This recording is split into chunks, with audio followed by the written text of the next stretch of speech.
Alright, so the main point of this video is to just give some encouragement to, us small creators out there. Make me feel less bad, personally, for why my channel is not, in the 14 trillions of views and subs yet. Anyway, yeah. So I'm just gonna throw down some ideas here for you to think about that I've been thinking about recently, having to do with why being a small YouTube channel, why not getting very many views really doesn't matter that much, and isn't a metric that you should really be blasting yourself on if you're failing to live up to the expected sort of thing when one makes this sort of enterprise, when one starts a YouTube channel. Hopefully that wind ain't gonna be too bad. It feels nice because it's actually kind of warm out today, so I might take off my jacket later on in this video. But for now, it's vibey. So the first idea I've been thinking about recently is, okay, number one, frankly, you really ought not to be judging yourself on how your views perform with people who aren't interested in the sort of content you're producing. You ought to be making videos for people who would like the style of video and the content of the sort of video that you're making, right? Does that make sense? Yeah. So let's get into some specifics. Maybe you've noticed, if you've seen some of my videos, that recently I've tended away from videos that have basically any video editing in them at all. Now, I enjoy video editing. Of course, it does take up time in the process, but the main reason that I've been doing this is when I do make a hyper edited video, it just feels so brain rotty, and that's not at all if you look at the style of content I'm doing, like that Hansel and Gretel spoof video I did, very hyper edited, sort of brain rotty video editing, but then the content of the actual video is this sort of thing where it's just me rambling, kind of demonstrating my twisted academic sense of humor, so it just doesn't make much sense to have that sort of cognitive dissonance in between the medium that I'm presenting and the actual content I'm presenting. So anyway, that's one reason why I've been leaning away. And if that's the sort of thing you're doing, it's a movement right now. Do you hear the people sing? People are going more toward the sort of Dry Creek Wrangler. I call it that because that's the first channel I saw it on, and then other people started really picking it up and growing, even though they weren't editing their stuff. Just the raw camera footage, no mic really, which might be a detriment to me here because there's a bit of distance between me and my phone here. Anyway. Yeah, so think about your audience. Do you want to be attracting the Mr. Beast audience? Well, okay, then brain rot your content, but you're going to have to sell your soul along the way.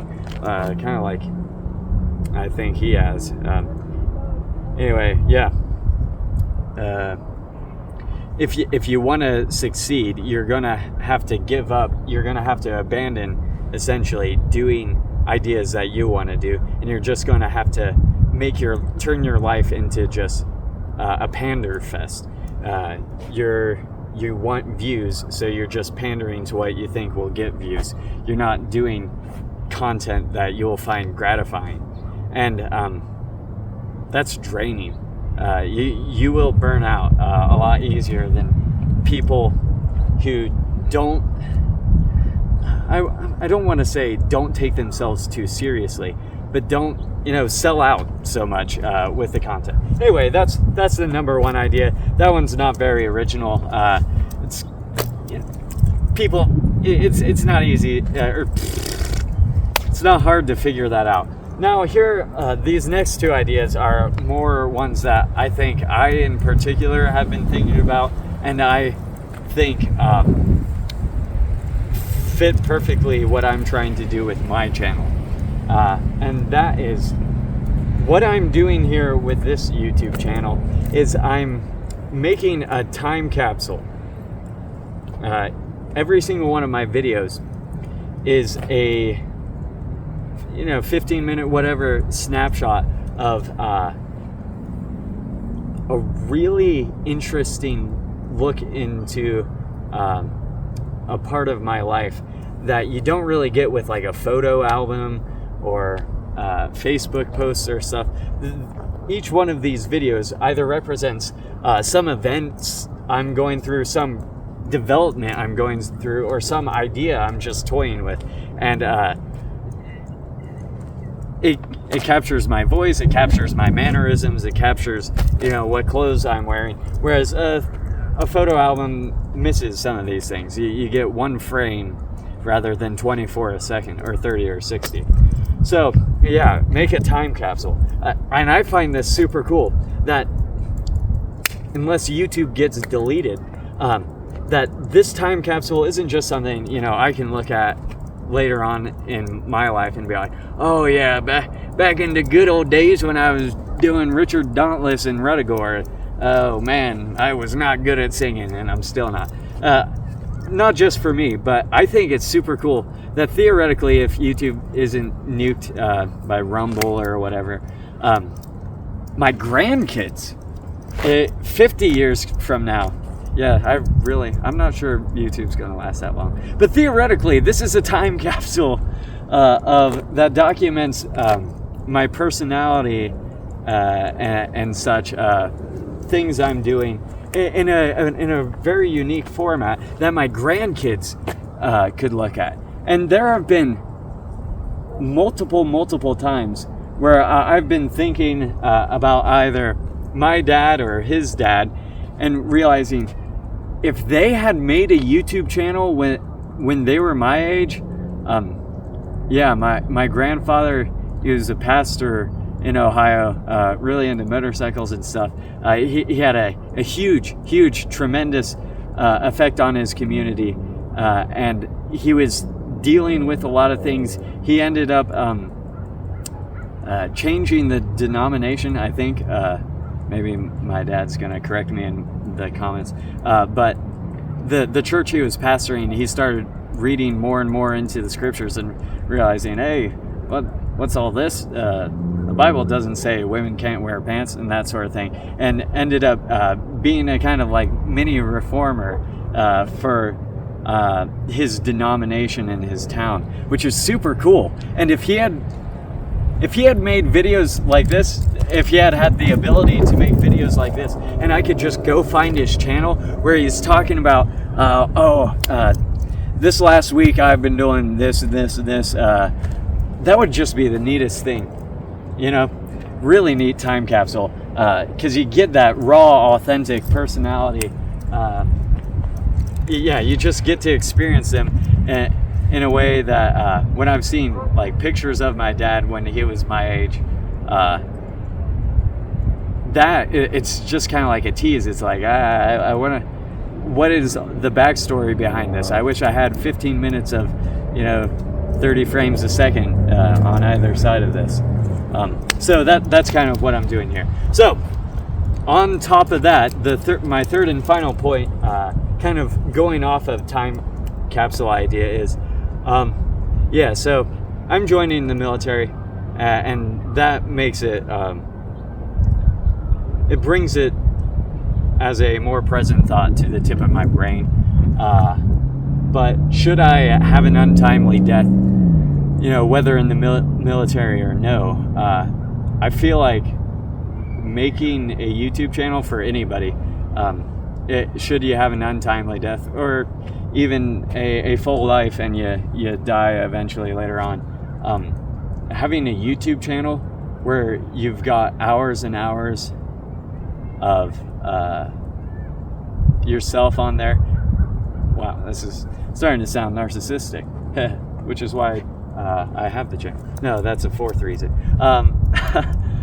Sorry. Should you have an untimely death? We're being serious. Should you have an untimely death? This is kind of like the best and most heartwarming, heart-rending gift you could possibly give to your friends, your loved ones, because it gives them a chance to sort of vicariously spend more time with you. You know, there's a sort of weird symbiotic parasitic relationship that creators have with followers.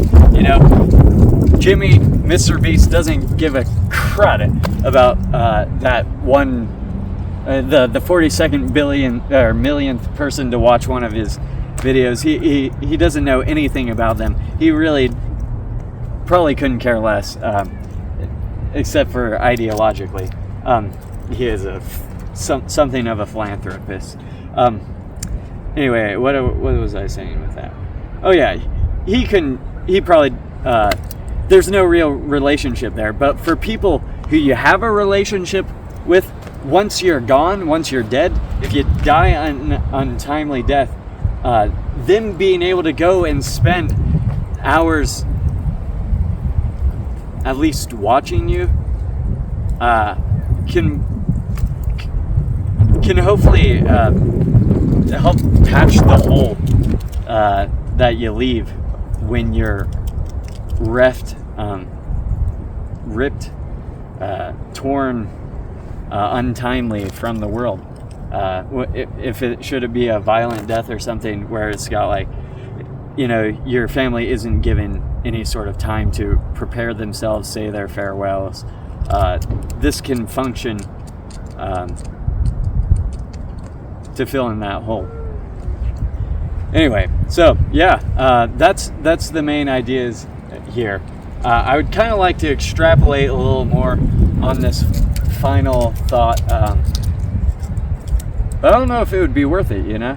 I think maybe that's something you should think about. So I would encourage you, if you already have a small channel and you're just like, why? How come I see these other creators? I've followed them from, 200 subscribers to 200,000, but I feel like I'm doing the same stuff. I have the same upload schedule. I should theoretically be popping off in the algorithm, but I'm not. Is it because I'm a bad creator? Is it because nobody wants to tune into me? Is it because I've got an ugly, unruly red beard that looks kind of like something that one of, Davy Jones' men in Pirates of the Caribbean would have? Well, yeah, all these could be ideas, but maybe just forget about that. Maybe don't make a YouTube channel for those reasons. Make them for these reasons. I think they're deeper and more worthwhile goals anyway, that will leave a deeper and more lasting and more wholesome and more edifying impression on the people it touches in the way you're shooting for. The time capsule and the death point in particular. So yeah, soldier on. Keep making crap content. That's what I'm saying here. No, not exactly. Yeah, just be you. Wow, this is gonna get new agey. Oh, that's disgusting. Be you, and let those who don't like you not like you. Polarize them. It's okay. Just be you. The people who like you will like you more because they get to see more of you. And the people who don't like you, can go take a left on Main Street, turn right, turn left, turn right, turn left, and go screw themselves. Basically. This video, pretty rambly, but I think we're going to wrap it up there. If you watched it to the end, thanks, mate. If you haven't started a small YouTube channel yet, don't, because I don't want you competing with me in the algorithm. Come on, baby, lay off. Completely ignore this video. But if you have a small YouTube channel, this is for you. Ta-da!